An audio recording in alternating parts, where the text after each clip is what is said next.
All right, welcome everyone. We are live on Greer Method, the podcast. I'm your host, Jared J. Greer, founder of Greer Method and executive coach. And I'm excited for this episode today because we are talking to Colonel Rob Campbell. And I'm going to give you just a real brief overview of who he is, and then we'll let him introduce himself. But 27 years of military experience, leading groups ranging from 24 to 5,000.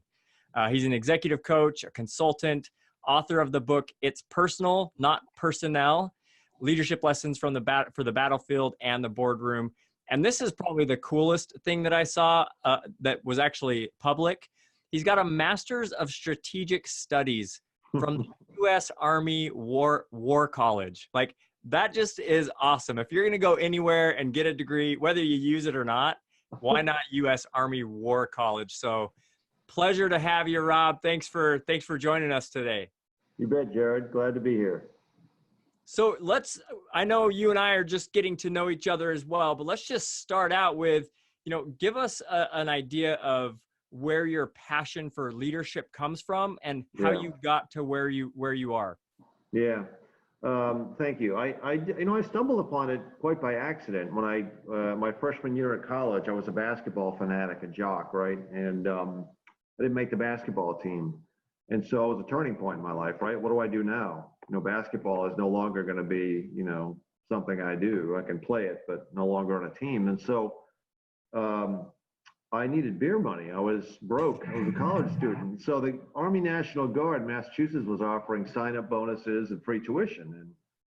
And, I'm always independent. I want to kind of do something like that. So I signed up. My dad was in the reserves. I figured it'd be a nice little extra paycheck, but it wasn't on a patriotism or anything like that. I was certainly a proud American. But once I got into the Army and was exposed to leadership opportunities and was challenged to lead, I found that, wow, you know what? This is kind of what I do. And so literally quite by accident that I stumbled into this, and one of the wisest decisions I ever made based off of beer, right? And 27 years later, I never had the aspirations to make it a career, but I just worked hard. The Army rewarded me with some great assignments and challenged me all the way, and I grew, and it was wonderful. So that's really where, you want to talk about leadership laboratory, it's the military, right? I mean, you don't get that in the business because it's hard for a business to replicate that. The Army would train me sometimes for as long as a year and educate me on leadership, and then allow me to practice that for several years, and then pull me out and school me again and allow me to grow as a leader all the way up the echelon. And so that's where it was born, and that's how it grew over the years.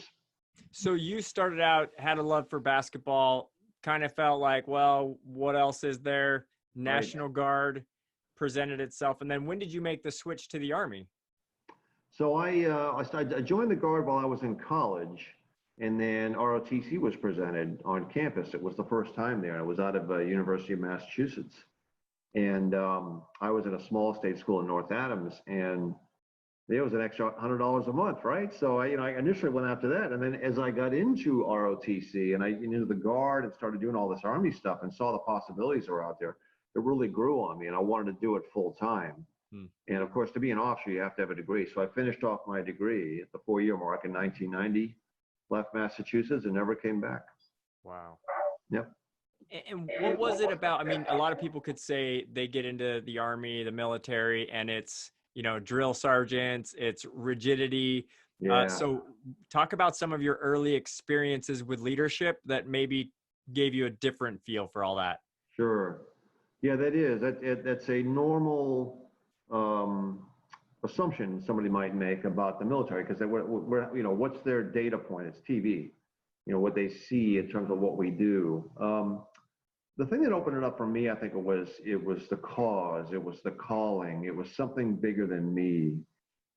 It was the accession into a band of brothers and sisters. It wasn't a 2-week onboarding process. It was months in the making, where the Army made me a soldier and had to wean out some of those things that I carried with me into service, like selfishness and maybe immaturity and other things that wouldn't fit in military service, especially as a leader. And so it did its job on me and opened up those doors for me to practice those things. And it challenged me in places that I would not have challenged myself and allowed me to practice my craft and training time and time and time again. And I believe that's what it was. It was the excitement and the challenge of all of that, and a chance to travel and see different places and interact with others. And gone was race and politics and gender and lots of different things. We were just human beings, bounded together, connected together behind a common cause. And that really is what I think energized me. And I wouldn't say that I knew that early on, right? I think it was a bit subliminal, subconscious. But as time went on and I became a real professional in the service, I could reflect back on, yeah, that's exactly what it is. Especially looking back now, 3 years retired, on what all this is and how special it was. Looking back, that's exactly what it was. It was a cause and a calling. So your career essentially, I mean, it grew. You took from it leadership experiences and examples that allowed it to shape you, but you could have gone a different way. So was there, I guess I'm looking for specific experiences where you kind of had that turning point or the light came on. Was there, and I know you mentioned in one of your articles a mentor that you had. So like, what were some of those early things that kind of flicked you a little bit and said, hey, there's more to this. There's a higher purpose. There's a higher calling. Yeah. I never had a ton of confidence. I mean, and that's the challenge of the military service. I looked upward and I saw people doing things, and I said to myself, I don't think I could do that. I don't think that I'm talented enough to do that. But the good thing about the Army is it shoves you into those places, and then you do them, and you come out the other side. You look back and say, wow, I actually did do that. And I think it was assignment after assignment where I would do it. I'd screw things up. I'd learn from it. And there were mentors that would pick me up and underwrite my mistakes. And then I turned out to be pretty good at it. And my leaders recognized that. And they gave me promotions and put me in places that, set me apart from my peers. And it was reflecting back on that was like, okay, those were turning points. I'd probably say there were several of them that convinced me that, yeah. I mean, the culmination assignment for me was brigade command of 5,000 people, a CEO of a large enterprise.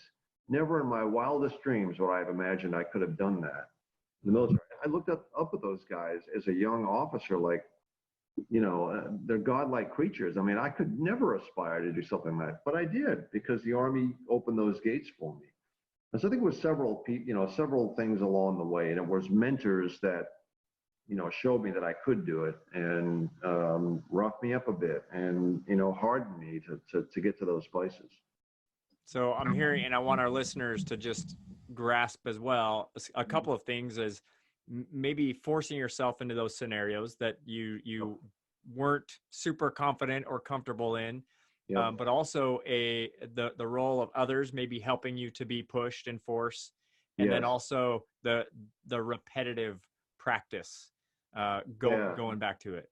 Exactly. So it's interesting. I'm looking back now, and I'm a student of leadership. I wake up in the morning and listen to it on podcasts, and then I go to bed at night thinking about what I did that day in leading, right? And so one of the things I stumbled across was a TED Talk by Bill Ekstrom, Ekstrom, and he talks about how comfort will ruin your life.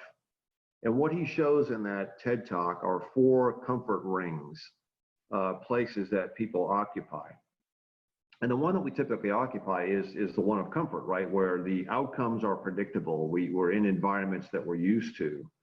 And he says that growth does not happen there. There's the other extreme of just chaos. You grow there in those places, but the outcome is absolutely unpredictable, like a 9/11 type scenario. And there's others where outcomes are unpredictable, but you force yourself into those places, and they're tough and they're hard. But you grow when you come out the other end. And I can reflect back on my military experience and help others in professions to say, push yourself into those places. You're going to believe that you can't do it, but you don't know until you try. And if you're comfortable, that should be a sign that you're not pushing yourself hard enough. Interesting. How does the military, so 27 years, a long time. Yes. How does the military help you to continually push those boundaries for yourself? Yeah. Well, it's it's leading at several echelons. And I describe this as, the Rob Campbell platoon leader of 24 men, very different from the Rob Campbell brigade commander of 5,000 men and women, leading a very small tactical unit where I could touch everybody and see everybody and direct them and change course at the snap of a finger, versus a large enterprise, which was like a battleship. You don't turn that on a dime. You have to steer it eventually and change its course over time. And you have to communicate very differently because your words are enormously powerful and you can't reverse a lot of things. When you say something, people latch onto that. It's almost like when the president speaks, that's policy, right? And so that's how it did it for me, was it kind of showed me how you lead at those different echelons. When you're up close and personal and you're tactical and you're directing, and it's almost like the follow me command, or when you're up high and talking more about intent and vision and fostering culture and values and things in the organization. So it exposed me to all those different levels and allowed me to practice all those different levels, and it schooled me before I took command of those things. That's incredible.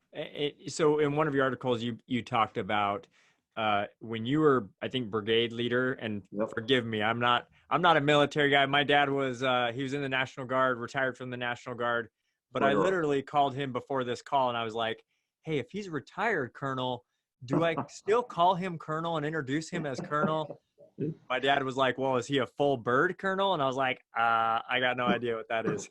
You're doing fine, Jared. Just call me I Ron. don't know the jargon necessarily, but when you were the brigade leader, Yep. You talked about having stellar results in retention and performance of your soldiers. So talk to us about what you were doing differently than other leaders within the military that allowed you to perform at such a high level. Yeah, before I took command, I'd always been a very people-centric leader, where I just believe in the power of people. Organizations can go in multiple different directions, and so taking command of a brigade, really for the first time in my career, I had enormous influence on an organization. I mean, as a battalion commander, that's an echelon down. It's about 700 people, give or take. And so you have influence clearly, but you're part of a larger organization, very closely connected. And as brigade command, you're almost like a separate element. It's almost like your own army. And so I knew going in, I'd have enormous influence and I'd be able to do the things I've always wanted to do as a leader. And so I walked in the door and said, okay, investing in people is our number one priority. Now, in the summer of 2013, when I took command, the Army was suffering from a variety of societal type issues. Coping skills, lack of resilience, suicides had bypassed combat deaths, sexual assault and harassment had reared its ugly head. We didn't know what the future looks like. I couldn't tell my organization where exactly we were going to serve. We thought maybe Afghanistan was going to wrap up. President Obama was talking about closing it out completely. A lot of unknowns, right? But I knew that if I invested in my people, if I cared for them, if I got to know them personally, they would rise to the occasion, whatever the mission was. They would look after each other and be less prone to sexual assault and harassment. We certainly had problems, but that's the approach I took, was to invest in the person. So here's Jared in front of me. I want to know what his personal professional goals are. I want to know what he's struggling with. I want to help him grow and get better.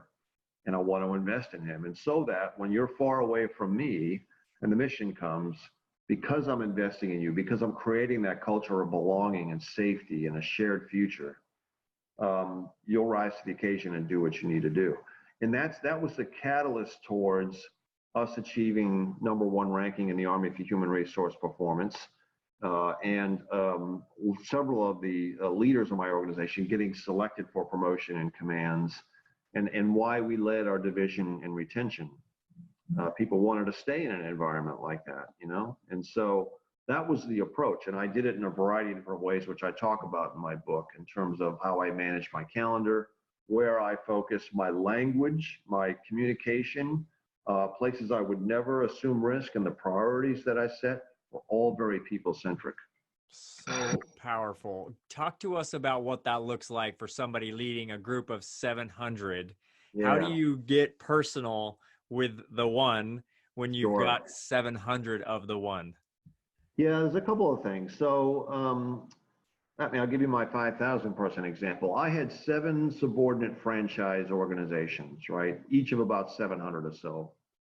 That made up my unit. And so I heavily invested in those 7s. They were my ambassadors. They were my subordinate leaders. And I got very personal with each of them. I knew them very, very, almost intimately. You know, like General Stanley McChrystal talks about the bond between soldiers. It's a bond stronger than marriage vows. We connected that closely. So they were the ones, my agents, that could lead the rest of the soldiers. And then below that, I had about 54 company level commanders, and that's about 100 to 120 people. I invested heavily into them. It was hard work. I did this every single day where I would connect with each of them personally, bring them into my office, sit them down, and have counseling and development and mentoring sessions with each of them. And so each of the 54? 54. Wow. And so that's how I was able to touch all 5,000 people. And then I'd get out from behind my desk and I'd go see soldiers, you know, that I wouldn't necessarily lead directly, but that were in my organization. And it was just this unquenchable thirst of anytime I stood in front of a soldier, I'd want to know who they were, you know, not just what their rank was and what their job title was. I wanted to know who they were as a person. I wanted to know what they might be struggling with. And I wanted to know how I could help them get better and achieve and grow. And so I would have very personal conversations with leaders. They might be quick, but I'd connect in those kind of ways and show extreme interest and active listening and things. And so it was doing that, certainly not with all 5,000 people, certainly not with all 700, but doing that through that network of leaders that I had and just my interaction with individuals. It was a variety of different things, Jared. I could go on for an hour just about that alone. But you hoped that your intimate relationships with those that you directly oversaw, and then the constant contact with the 54, right? You trusted that just example would spread throughout your organization, and it sounds like it did. It did, but I had to work at it. It wasn't automatic, right? So one of the things I talk about in the speeches that I give, I make the example of the M240 automatic machine gun. It's the most important piece of equipment in an infantry platoon. It will save the day against a committed foe. Or in a business, maybe it's the server or the website, whereby we care for these things, we nurture these things 24/7, Friday night, Sunday mornings, because we know our lives or our livelihoods depend upon them. Well, if we believe that people in our organization are vital to our success, like our machine guns and our websites are, then why don't we invest in them the same way? Because see, it's easy when I tell you that, yeah, your website must function. The electronics behind this session that we're having right now must function without flaw or we fail. Yeah, that's not a hard sell. Yeah, I don't need to tell you that. You know that already. So I make that example and I turn it on its head and say, okay, what about a person? Why wouldn't you care for and nurture them the same way? Now, it's a little more difficult, right? Because I can't just plug in a USB port into you, Jared, and find out, okay, these are the things that are wrong. I got to get to know you personally. Mm-hmm. And so I was like a broken record. We're investing in people, and I would say that, and I would demonstrate it through stories. I would demonstrate it through my own calendar. A third of it was dedicated to investing in people type activities. So my leaders saw that, and eventually it started playing back on me. You know, I would hear them use my language. Hey, sir, we're investing in our people today. Great. Love to hear it. How? Tell me how you're doing that. And then they knew I was serious about it. And I would ask that question a lot. And then it started to permeate the organization. Here's the last point, and it went over huge, and it was a blast. We had in the Army these counseling packets, you know, as a folder, and all the counseling statements were in there for performance counseling. I took my roster, which is a generic roster of names of everybody in my brigade, and I would go in and I'd pick various ones. And I'd get a hold of those subordinate leaders and say, okay, I want to see the counseling packets for these people. I want them on my desk. And I just wanted to see that it was being done. And it was being done to standard. And when that happened, word spread like wildfire. Because one of the investing in people things is that we're counseling our people on a regular basis. And I needed to inspect that personally if I was to put that standard out and hold true to it. And so once I started doing that, it really went crazy. People, oh my God, the boss is looking at this stuff. Don't be the one to get caught not doing it. It was those kind of things that really started to permeate the organization. I said it, but I acted it. Word and deed, investing in people. And that's how you do it. Yeah. Do you think that there is an evolution? So as you talk about, okay, one, you're out there doing it, right? But maybe initially people are saying, well, hey, the boss is looking at this, so I'm going to do it too. Right. Did you see any type of evolution as it related to, maybe first doing it because it's the duty, because boss is looking, and Yeah. then into, hey, actually this is working. Now we love it, or we do it more. No, I actually did. That's an excellent question. Yeah, certainly. First and foremost, it was, being loyal to the boss. I mean, loyalty is a big deal in the Army, right? Commander's intent. That's everything on the battlefield. And so we would practice that daily. But that's not going to get you all the way, right? They've got to be believers themselves. One of the things I did was a thing called the biography sketch. And I learned it from a guy I was, talking to before I commanded this large organization. And he floated that idea by me. And I'm like, wow, that is fascinating. And the biography sketch doesn't talk about what degrees I have or what ribbons I wear on my chest or where I'm from. It talks about who I am. It talks about Rob Campbell's strengths and weaknesses. It talks about how I want to be remembered after I'm gone. I share some life crucibles that happened to me that weren't so positive in my life because I wanted my soldiers to know me as a person first. And then I asked my leaders, those ones I told you about, for their biography sketches so that I could learn about them in a very personal way. And that's the kind of stuff that permeated. And when they saw those and they got them from their leaders, they really learned a lot. And then they really became believers like, wow, this works. I had no idea that this guy was interested in this thing or that this gal was struggling with that or that, he or she had suffered from these kind of things. It was incredible. That is incredible. If they're doing it, so, I mean, this is the military, right? So Yep. the roughest and the toughest of the tough. Sure. And you just painted a picture for us, having a little bit of a kumbaya moment, right? Right. Now you're out of the military, you're going into companies, you're working with, large groups, large companies. Why are people saying they can't do what you just described is being done or has been done in the military? Yeah. Well, that is a tough sell because they believe that they're prying into someone's life or there may be a legal issue there. But the counterpoint I make is I didn't have any more authority to pry into someone's life than anyone in a private business does. None. But it started with me, right? I wrote the first bio sketch. I was the first one in a counseling, a mentoring, or development session to talk about my own personal weaknesses before I would ask somebody what theirs were. And when I did that, and when I shared of myself and I was vulnerable and transparent, then they would do the same. And so that's how I play that out. It was scary writing that biography sketch. I'm a brigade commander. I'm a full colonel, the highest ranking man, the CEO of this organization. Wouldn't I want my people to see me as this flawless being? Of course I would. But I will tell you, and what I always appreciated as a subordinate was that transparency, was that vulnerability in leaders above me. I saw them more as human beings, and therefore I was more motivated to serve them and to serve under them and do what it is they needed to be done. And was that reciprocated? I just think of that. You guys are now going into battle. I imagine a fear is, hey, these guys now have to defend me. And I just found out that, John over there is struggling with this. Yeah. How did you bridge that? How did you kind of help people get over or see past that?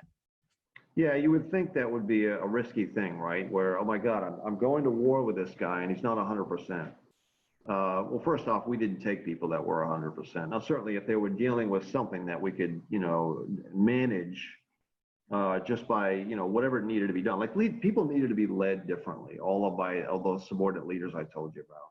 That's one thing, was to apply different styles of leadership to really get the most out of people.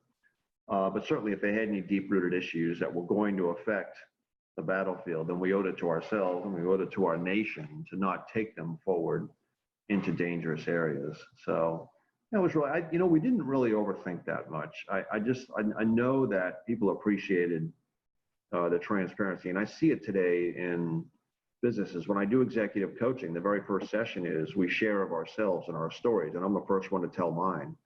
And I tell everything I did like I do in the bio sketch. And I see leaders really open up, and if people's eyes open up, wow, I had no idea. It's really powerful. That's impressive. So let's shift a little bit. How does the leader today, so let's say they're listening to this, they're saying, hey, I want to do what this guy's doing.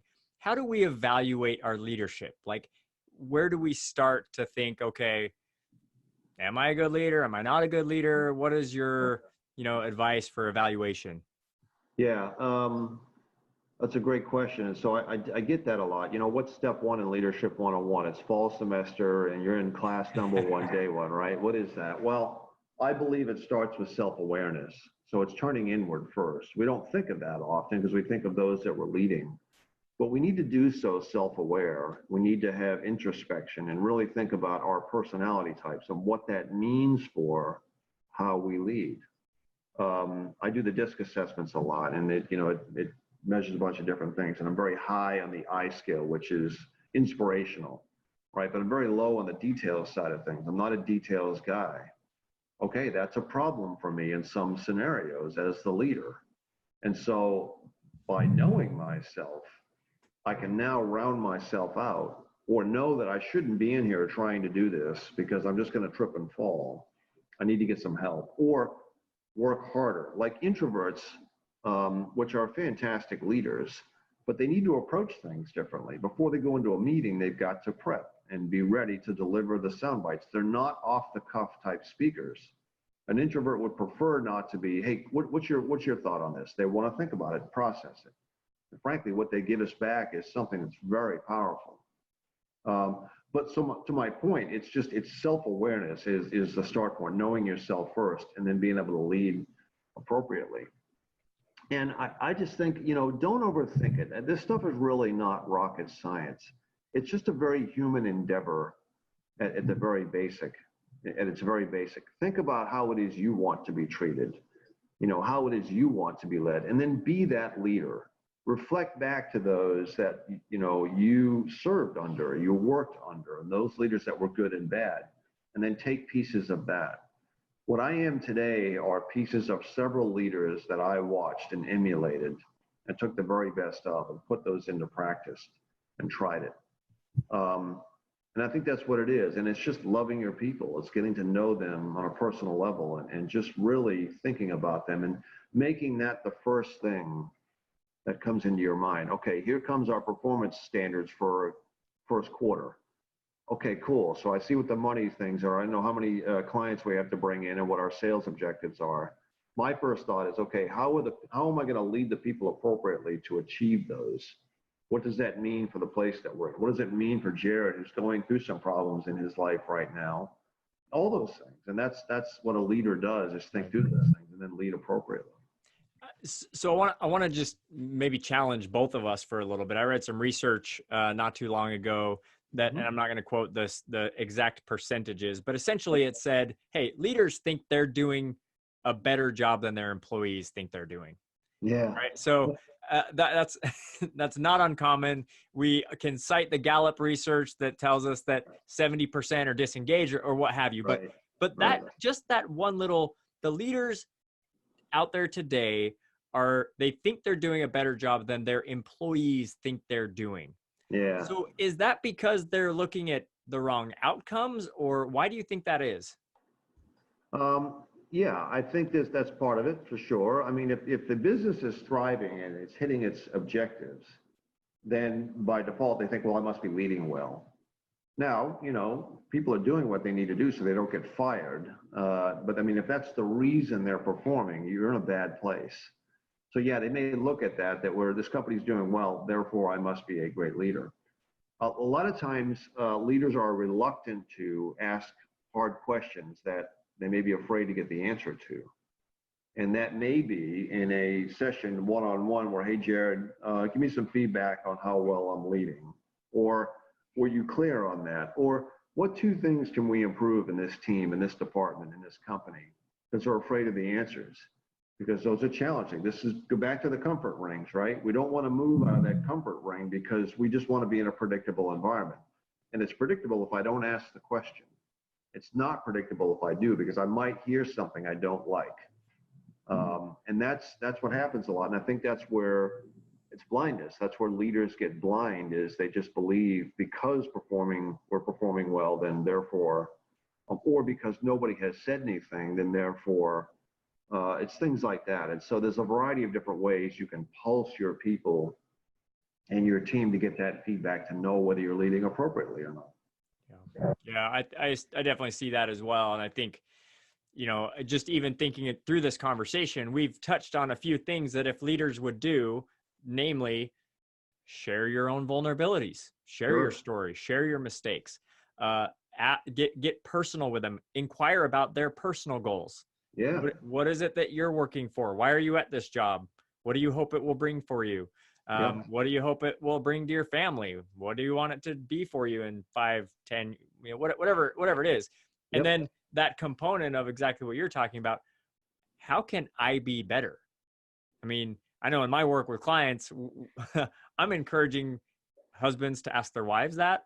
I'm encouraging parents to ask their children that. I'm encouraging employees to ask their supervisors that, and vice versa, because it's not a question that we, to your point, I think we don't want the answer sometimes. I think sometimes we're afraid of what they might say. No, you're right. We are. In my book, I share with the readers my list of 6 desires of people in the workplace. And they are fulfillment, autonomy, praise and recognition, safety, discipline, and growth.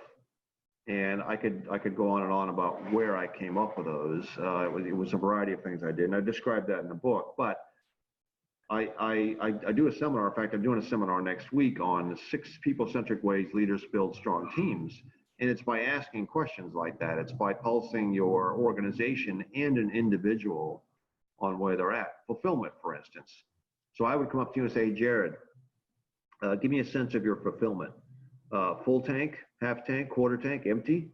Well, Rob, right now it's about a quarter tank. Okay, why is that? Well, because I don't think I have the autonomy that I need. I feel like I'm being micromanaged. Okay, good, not good, but let's work on that. Let's figure out why that's happening. Again, questions you might be afraid to get the answer to, but that's something real that you can really gauge whether you're leading well or not, just by saying, what's your fulfillment, or do you feel safe? I mean, psychologically safe to give feedback and be critical of what we're doing.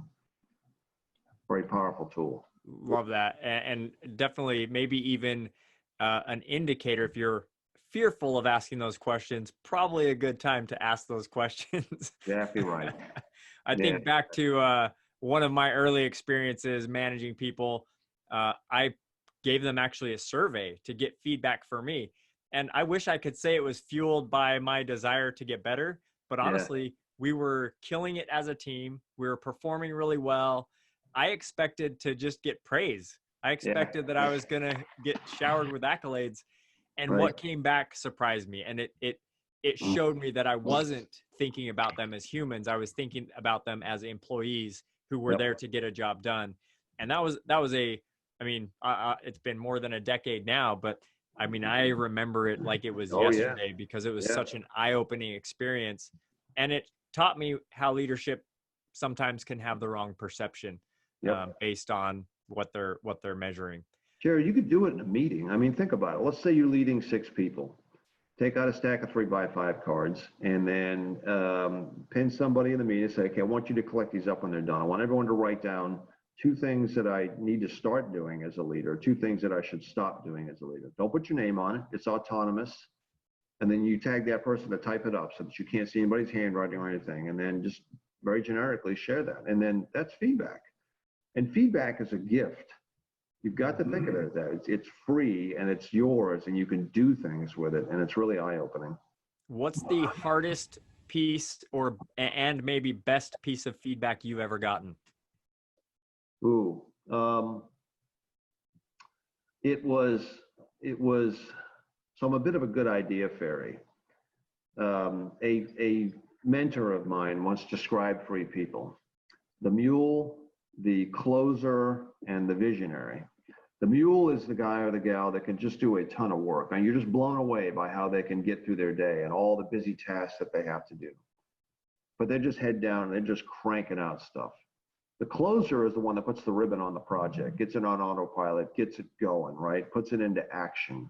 The visionary is the guy or gal that wants to hand wave things and talk about great ideas and big concepts, right? And sketch out stuff on whiteboards. Now, I have been all three in the military because I've been forced to be all three. But I default to the visionary. And so because of that, oh, hey, you know what? We could really do this well. This could be a great thing we could do. Okay, boss. If you keep saying that, they're going to latch onto those things, and now you'll overwhelm the staff and they'll become ineffective. And you know what? He was right. I had to really think about that. My problem as a visionary is I don't get things done.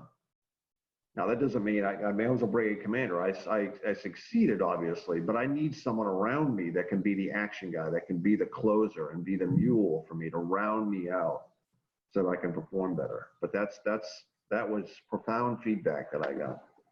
Love that.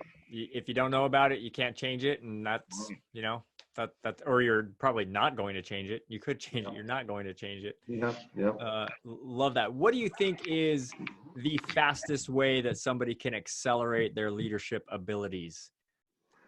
I think it's reading and watching TED Talks and podcasts and things like that. I have always found those to be particularly fascinating. I mean, you know, not everyone's a reader. I do a lot of audiobooks as I'm driving around. There's different ways that you can tap into things, but you always have to be growing and learning as a leader. Even now, in 3 decades of leading, I'm still learning. You know, the comfort ring stuff I talked to you about, you know, Daniel Coyle's book, Culture Code, and where he talks about vulnerability and shared future and safety and belonging. I mean, those are concepts that I'm familiar with, but he put them in a new light, and it really helped me understand it. I'm doing something right now with got a seminar I'm going to do in December on a friend of mine, Tony Burgess, and one of his friends presented this idea of challenge and support. Can you have both in an organization? Challenge is when you're holding someone to a hard standard, performance measure, right? And you're just driving them towards that end. Support is the loving, nurturing side of things. And those two lie in conflict a lot in organizations. And the question is, can they be both? You know, if the task is X, then what are the challenge pieces of that? What do I need to do to challenge you to get to that task? Because that's the mission, that's the hilltop, right? You got to take. And then what's the support side? How do I care for and nurture you and support you at the same time while you're doing that? And so it's things like that, you know, after 3 decades of leading, that I'm still seeing and learning and contemplating and then trying it out in place. That's my biggest piece of advice. I love that. I know in your article you mentioned, you know, having the same, I think, leader essentially for the entire time you were in the military, and then getting out and feeling that gap. Yes. So obviously it sounds like you continue to get mentors, you continue to learn and grow. What advice would you have for people who are looking for that mentorship or looking for that feedback? Because quite frankly, and Harvard did a study a while back that said leaders, 70% of leaders were uncomfortable communicating even generally. Yeah. So that's like, hey, how was your day? That's not, that's not, hey, you're not performing. Right. So right. For that person who's sitting there and they're saying, hey, every meeting I have with my boss is everything's great. Yeah. What advice do you have for them to go find a mentor or maybe get that feedback? Yep.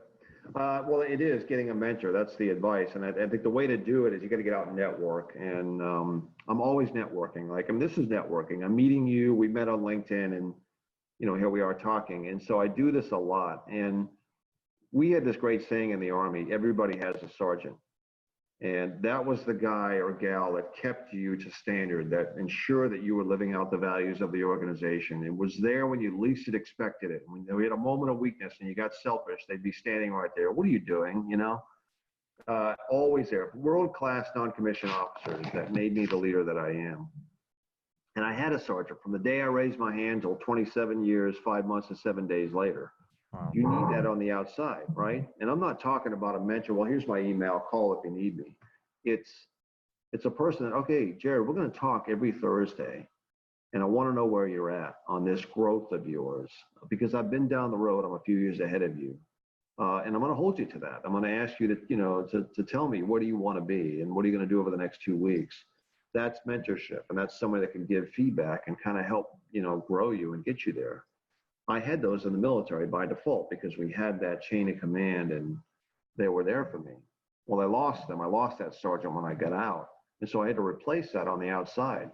But in the space that I'm in now, I'm in private businesses. So I don't need a military mentor to make me a better warrior. I need a civilian mentor to make me a better businessman, a better entrepreneur. And so I'm talking to people are mentoring me that are 20 years younger than I am. And I'm okay with that because they've been in spaces that I haven't. And there's probably things that I can share with them and help them. But it's finding that person that you can trust and you can share lots of things with, and that is not in your chain and doesn't have authority or anything like that, but there's someone that can help you. I think we all need that. I was talking to a guy yesterday about coaching, how everybody needs a coach. I absolutely agree with that. My wife is a sounding board for me. She helps me see things. Yeah, that's there too, but also professionals out there. I would absolutely seek a mentor. Yeah, love that. Love that. Great advice. We don't want to hijack your entire day, but where can people connect with you? Where would you like people to find you? Yeah, my website's updated, so it's new and improved and smelling fresh and looking wonderful. It's robcampbellleadership.com, Awesome. 3 L's.